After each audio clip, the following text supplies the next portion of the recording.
You've done more inner work than most people know. You've read the books, you've been in therapy, you've probably hit a lot of your goals, but the tension, it's still there. The overthinking hasn't slowed, and you find it really hard to fully switch off, even when you're relaxing, even when you're on holiday, even when you're with the people you love. So you go again, one more book, one more retreat, one more upgrade. This is the one. This podcast, this has the exact bit of information that's going to transform everything for me. That's going to bring me the success and the peace and that final stop to the overthinking that I crave. But then a few weeks later, you don't feel any different. And I'm here to tell you it's not because you're broken. It's because you've been solving the wrong problem. Because the self-help industry keeps giving you better software, but your problem is unstable hardware. It's the base, it's the foundation on which the software is running that's the issue.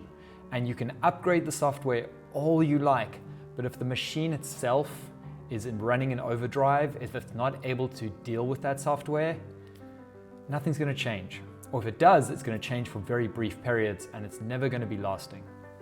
The thing is, you don't have a knowledge problem. You have a nervous system that just doesn't feel safe. And I want to repeat that because it's really important. Your nervous system does not feel safe, so you cannot stop. You cannot switch off, you cannot relax, and that is not your advantage, that's your ceiling. And I can say that with full confidence because I spent years chasing success without ever quite cracking it. I started businesses that almost worked, I had ideas that I'd stay up half the night building. There was always something, there was always a new thing. I was always convinced the next one would be it. I was one breakthrough away. Constantly. Maybe you can relate. And I could never switch off. It often made me not an easy person to be around. It was tough on relationships and I was tough on myself. And then life knocked me so hard that something that was already fragile collapsed completely around me. I got home one day to find the person who I thought I was going to spend the rest of my life with had left me. She'd walked out and gone. And I realized in that moment that I'd been so wrapped up in the chase that I hadn't seen what was right in front of me. And what followed was depression. For the first time in my life, I was truly unable to laugh it off or bounce back or struggle through it or ignore it. I had rumination that just wouldn't let go, lying on the floor at night, curled up in a ball, screaming at my head to just stop thinking. I had tension in my body I couldn't shift no matter what I tried. Waking up with cortisol through the roof. Until one day, I simply stopped. I stopped fighting it. Not because I found the answer, but because I had nothing left. My mind had just burnt itself out. It had almost like over-revved and just given up. And in that moment, where the thinking finally stopped, there was silence. And I realized something that was completely changed my life. Because there was peace there. Not because anything improved, but because the survival program I'd been running finally went quiet. And what I understood in that moment changed my entire life. It changed the course of my life, and it's why I'm here making this video, why I talk about what I do, why I do the work I do. Because I realized for the first time, truly, that I wasn't chasing money. I wasn't chasing success. I wasn't chasing the perfect partner or the perfect relationship or the biggest house or all the accolades. I was chasing the feeling of being safe. I was chasing the feeling that I thought those things would bring me, of being enough, of proving to the world that I was smart enough. And that feeling wasn't out there in the future somewhere. It had been underneath the noise the entire time. The realization that led me into my body and a completely different understanding of why I'd been stuck and why the books and the therapy and the podcasts hadn't moved things, but often actually just reinforced them. Because it was just adding more pressure to a system that was already under pressure. I realized that what I was looking for was always there and that the chasing had been the thing in the way. And suddenly this world of overwhelm and rumination and crippling pressure became one of excitement and joy and a feeling of purpose and flow that I had never experienced before. It was this feeling of finally getting to be present in my life. And it was something that I didn't even know I was looking for until I experienced it. I didn't realize I was using all these other stories about fame and success and money and relationships and the perfect life to actually find this experience of safety and peace.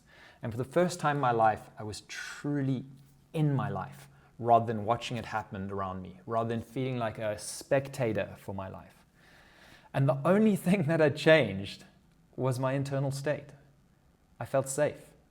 My perspective was completely different. And so it led me on this path of taking these realizations and starting to work with others on them. I couldn't help but share them because they were so profound in my life. And that led me to more and more work with people. And I kept seeing the same thing all the time. Different lives, completely different experiences, but people living in the same loop. Different ambitions and different things we strive for, but the exact same tension. That feeling of fear, that feeling of not being safe, even if that's not the language we use to describe it. That led me to take everything I discovered from my own journey, from the realizations I had, from working with others, from realizing just what it took and the most effective route to get to this place of true inner safety that I was now living in and that I saw others get to all the time. It led me to turn it into a really effective process. I took the steps that worked. I took the realizations that worked. And I call that process the inner flow process. It's something I've built and I'm constantly refining, and it's something that works. It works because it addresses the underlying cause of why we feel stuck. And I want to describe to you today how it works. Because almost everyone operating with ambition is running 3 simple but deeply embedded patterns underneath everything they do. I call them the chase, the brace, and the loop. The chase is the story of when, or as soon as. I'll relax when. I'll feel good when. I'll be present when. We think it's ambition. We think it's this drive. We think I'm driven. But I promise you, it's not ambition. I bought into that story for most of my life as well. But it's not ambition. It's an inability to stop. It's a nervous system that doesn't feel safe enough to fully stop, to surrender, to soften, to let go and be present where you are. The goalpost keeps moving because arriving is not the point. It's just too scary to stop. The brace is the body component of that. It's that kind of low-grade or not so low-grade tension that never fully lifts. Tight shoulders, leaning forward into life, tense, always braced, always waiting for the next thing, always being ready, always on. And for most of us, we've been braced for so long that it just feels like our personality. We call ourselves A-type or ambitious or overachievers, but those are all just euphemisms for not being able to be present. And then the third part of this pattern is the loop. The loop is the overthinking. It's the rumination. It's the self-sabotage that kicks in the moment things start to flow. Your system pulling back to that familiar tension because, again, ease feels dangerous. So we overthink things, decisions feel hard, everything has a lot of weight, a lot of consequence because we have to make it work.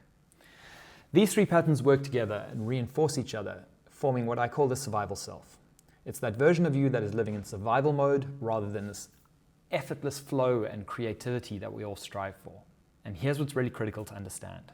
You cannot think your way out of a body state. Mindset is important, understanding is important, but ultimately, the thing that has to change is the felt experience. It's that deep inner knowing beyond just the understanding. And that's where we get to through this process. Because every insight, every framework, every tool you've tried just adds more pressure to a system already running on pressure. As long as you think that you need to know more to get out of it, what you're doing is you're always looking to the future. You're never trying hard enough. You're always looking for the next tool, and that just adds more guilt, more pressure. And that's what we're trying to dissolve. We want to go to the foundation of that. We want to dissolve the pressure, and then we get to use the tools. Because the goal is not to get somewhere over there. The goal is not to achieve something in the future. The goal is to dissolve what's keeping you from being right here. The place where there's joy, where there's purpose, where there's peace, and where there's potential. The place where you're actually able to perform at your best. The place that affects the future because you're operating here. That's the irony. When you let go and trying to get there, you're able to put your full attention on where you are, and that's where you have the most power. So what actually changes that? Well, the process is split into 3 distinct parts. And the goal is to get you to a place of effortless flow, of lasting optimal performance, and of presence in the life you live, of power and performance. And power and performance from a place of ease, not through grind and tension.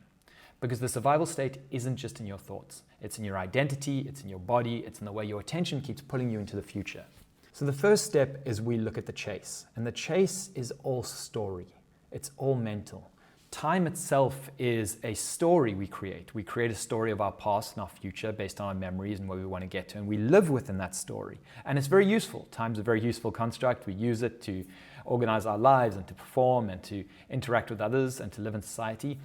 But it's important to understand that it's not a fixed thing. The past and the future are both occurring in our mind right now, and that gives us power to shape what they are. We can shape the stories of our past, and we can shape the potential of our future by focusing on our state in this moment. So in the first step, we look at our identity. We look at the identity that keeps us in this fear state, the stories that almost all of us have, that we developed through childhood, when we formed our personality, when we formed the view of the world, and for most of us are based in some sort of inadequacy. We compensate because we think we aren't good enough in some aspect, and this is no reflection on you particularly, it's just being a human being. What we do in this process is we start dissolving those walls. If you imagine the story you live in is the walls of a box you live within, and you just think your world is that, all your potential is within this box. What we do is we start examining the walls. These are the stories about ourselves, about the potential we have, about the world we live in. We start dissolving those, and we start dissolving those, we realize they aren't quite as strict as we think they are. And on the other side of those walls, there's all this other space. And that sense of identity, the foundation of who we are and what the world looks like, can shift dramatically. And suddenly we're playing in a whole different space. Instead of being confined to this little box that we've always lived in and just thought was the capacity of who we are, we suddenly have access to all this infinite space. And so we collapse the chase by dissolving that foundational identity. Because basically what we're addressing is the unconscious belief that you have to perform, achieve, or fix something to feel okay. We don't do this through affirmations or kind of mindset exercises. We do it through direct inquiry, by looking at the foundational truth of the identities we live in. And that changes the relationship you have with your own story, because everything, and I mean everything, is determined by the story you have of yourself and the world you live in. And I want to reiterate, it is just a story. It's very real, it's very constraining, but it is just a story. The world is just this neutral canvas that we paint our perspective on top of. And most of us do it completely unconsciously. But once you become aware of the subconscious patterns running your life, you get to shift those patterns. You get to dissolve the limiting patterns. You get to change the foundation, the operating software on which everything else is built. We then take that realization, this new sense of who we are, of what's possible in the world, and we take it to the body. We resolve the brace.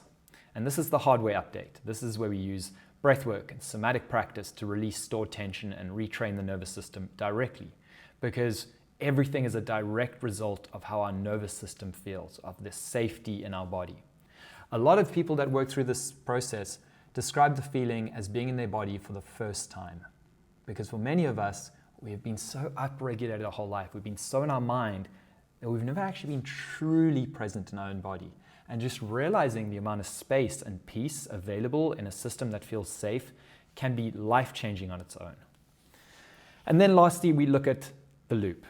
And this is where we take this new sense of safety, this new understanding of the world and our identity, and we integrate it into your life. We learn to live from safety in real life, in decisions, in relationships, and when we're under pressure.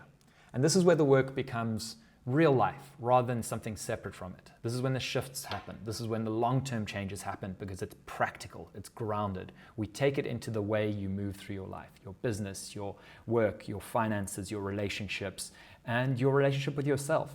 You wake up and your body is calm and present, and you step into an entirely new way of being. As Maria perfectly describes it here, it's like hatching out of an egg. The energy, the shifts, the interactions, everything is truly different. With my friends, with my family, with clients, with everybody. I feel like I'm hatching out of an egg right now or something. Like that's the feeling that I'm getting. I dreamt of this feeling for a long time. And as she says here, it's literally like having a new CEO in charge, because you're responding in a completely different way. The signals you're giving to yourself and the behaviors you take coming from a completely different, more grounded, safe place. You make a decision and you don't immediately second guess it because you're okay, you're safe. The consequences aren't so heavy. A sense of joy and playfulness replaces that paralyzing tension and never-ending urgency. Like Olaf here, whose first realization that something had shifted was how he found himself just smiling and singing to himself for no reason. Feeling like myself again. Can't even describe the feeling. Having like moments while just driving my car and like laughing and smiling, like but just by myself. And yeah, it's just magical. And then a month later messaged me this about how well his business and his life is going and how opportunities are opening up in ways he couldn't have imagined. And this is lasting change because we are shifting the actual foundation on which your life is lived. And when that changes, life changes around you. Like Lindsay, who uses the term mind-blowing, which is the term that often is brought up in Inner Flow, to describe how life has opened up for her. I feel happier, I feel more content, I feel more at peace. And things have opened up in ways that I could never have anticipated or explained.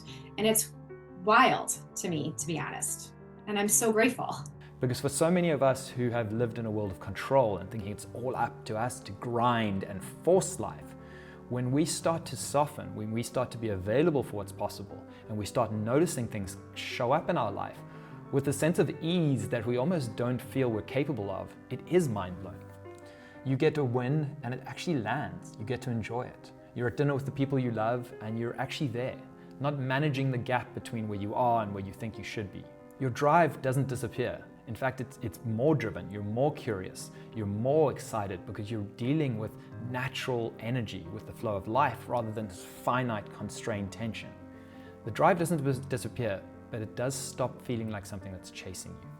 And that's the difference between performing from survival and performing from safety. It's the same ambition, completely different fuel source. Everything burns cleaner, more sustainable, and for the first time, your life's actually enjoyable because you're actually in it.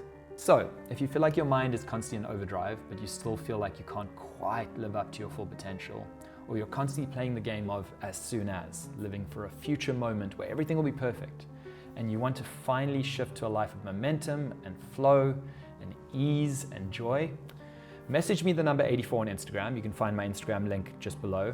And I'll reply to you with all the details of the Inner Flow process and how we could work together to get you to the state of ease and performance and a life that you're actually proud of and that you enjoy living in.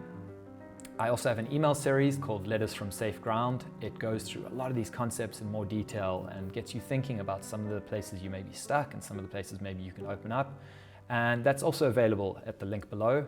Cheers.